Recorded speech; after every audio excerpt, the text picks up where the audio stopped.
Have you ever noticed that the people who perform at the highest level are often the hardest people to give feedback to well?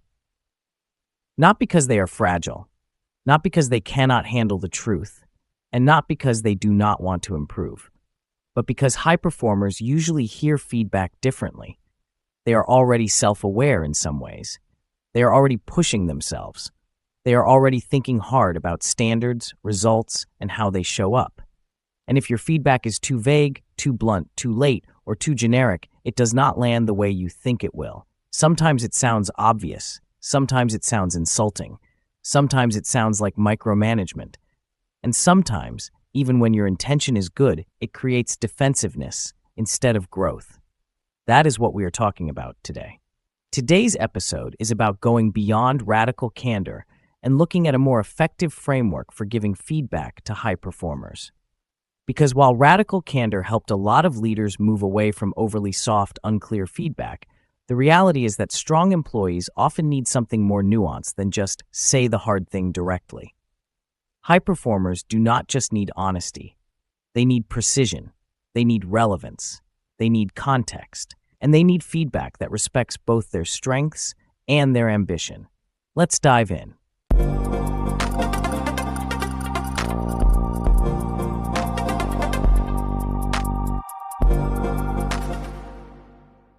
Hi everyone, welcome back to the Work Chat, where we help you navigate the modern workplace with more clarity, confidence, and influence. And if you manage strong people, lead ambitious teams, or want to get better at developing top talent, this episode matters. Because one of the biggest mistakes leaders make is assuming that if someone is high performing, they either do not need much feedback, or they can handle any kind of feedback as long as it is honest. But that is not actually true. The higher the performer, the more carefully feedback needs to be delivered if you want it to sharpen them instead of flattening them. So let's get into it. The first thing to understand is this: high performers do not resist feedback. They resist bad feedback. That is a huge difference. A weak performer may need clarity about basic expectations. A high performer usually needs something else. They need feedback that actually helps them get better. And that means generic comments like, communicate more strategically, be less reactive, or you need more executive presence often do not help very much. Why? Because high performers are usually already trying. They are already putting pressure on themselves. So when they hear feedback that is broad, fuzzy, or unsupported, it can feel frustrating rather than useful. They start thinking, what exactly do you mean? When did that happen? What would better actually look like? Why are you telling me this now? Is this really the issue, or is this just a vague impression? That is why the old model of blunt honesty is not enough on its own. Honesty matters, but honesty without specificity is just noise. So here is the new framework. When you are giving feedback to a high performer, think about these 5 elements: timing, evidence, impact, stretch, and partnership. Let's walk through each one. The first is timing. A lot of managers wait too long to give feedback to high performers because the person is doing well overall. Or they save it for a performance review because it does not feel urgent enough to bring up sooner. That is a mistake, because delayed feedback is often harder to hear and less useful to apply.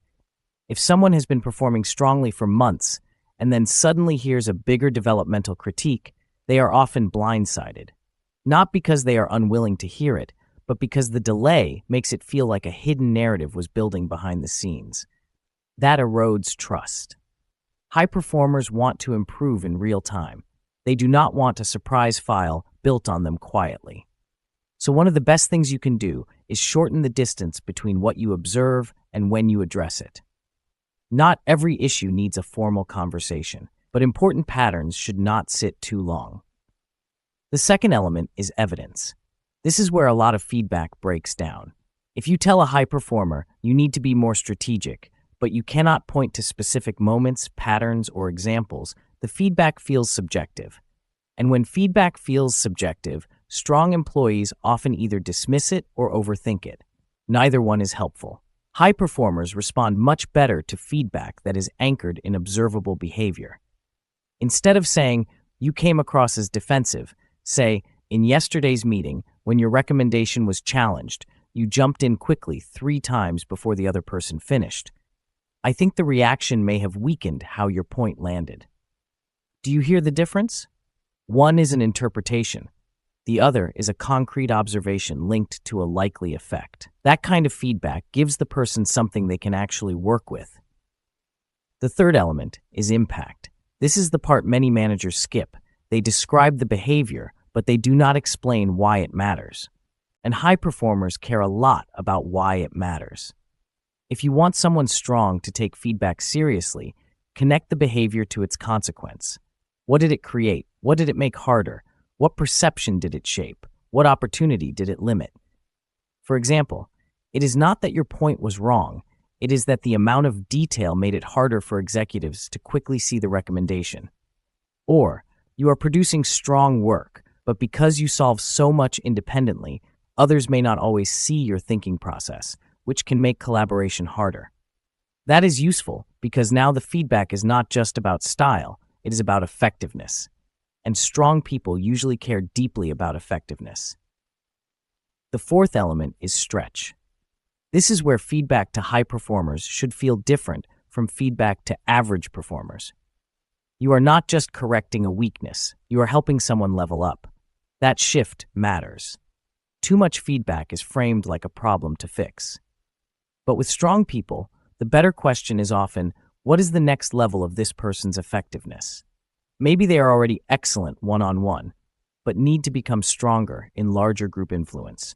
Maybe they are highly reliable operationally, but need to get better at strategic visibility. Maybe they execute brilliantly, but need to delegate more so they can operate at a higher level. When feedback is framed as stretch rather than flaw, it respects the person's current strengths while still pushing them forward. That does not mean sugarcoating. It means positioning the conversation around growth, not deficiency. And high performers tend to respond well when they feel the feedback is in service of their development, not just a correction of what bothered someone. The fifth element is partnership. This is the part that takes the conversation beyond traditional candor. A lot of managers treat feedback like a one-way delivery. Here is what you need to work on. But with high performers, the best feedback often becomes a thinking conversation. You are not just delivering an opinion. You are working with the person to sharpen their self-awareness and next steps. That can sound like, here is a pattern I have noticed. I'm curious how you see it. Or, this is the gap I think may be holding you back from the next level. Does that resonate with you? Or, I do not want to just give you a label. I want to help us get specific about what stronger would look like. That kind of partnership matters because it keeps the person engaged in the process instead of making them feel talked at. And when strong people feel respected, they are much more likely to stay open. Now, there is another important layer here. When you give feedback to high performers, you also need to be careful not to only talk to them when something is wrong. This happens all the time. Managers lean on their strongest people. They trust them. They give them more responsibility. And then the only meaningful feedback those employees get is developmental or corrective. Over time, that can create a strange dynamic where the high performer feels deeply relied on, but not clearly seen. So if you want feedback to land well, make sure your positive feedback is as specific as your developmental feedback. Do not just say, great job. Say, the way you handled that disagreement kept the meeting productive. Or, you made a complicated issue easier for leadership to act on. Or, the reason people trust you is not just that you get results. It is that you bring calm and clarity under pressure. That kind of recognition matters because it tells the person what strength to keep building on. And it makes the developmental feedback feel more credible too. Because now they know you are actually paying attention to the full picture. So what does all of this look like in practice? It means instead of saying, you need more executive presence, you might say, you already have strong command of the material. The next level for you is sounding more distilled under pressure. In the last 2 leadership meetings, your points were solid, but the amount of setup made it harder for the room to grab the takeaway quickly. I think if you lead with the bottom line earlier, your influence will increase. How does that land for you? That is a very different kind of feedback conversation. It is clear, it is specific, it is respectful, it is growth-oriented, and it invites partnership. That is the shift. Beyond radical candor does not mean less honesty. It means better honesty. It means feedback that is timely enough to be useful, specific enough to be actionable, connected enough to matter, ambitious enough to stretch the person, and collaborative enough to build trust. Because the goal is not just to tell high performers the truth. The goal is to help them use the truth. So if you are leading strong people, remember this. High performers do not need vague praise and occasional blunt correction. They need feedback with timing, evidence, impact, stretch, and partnership.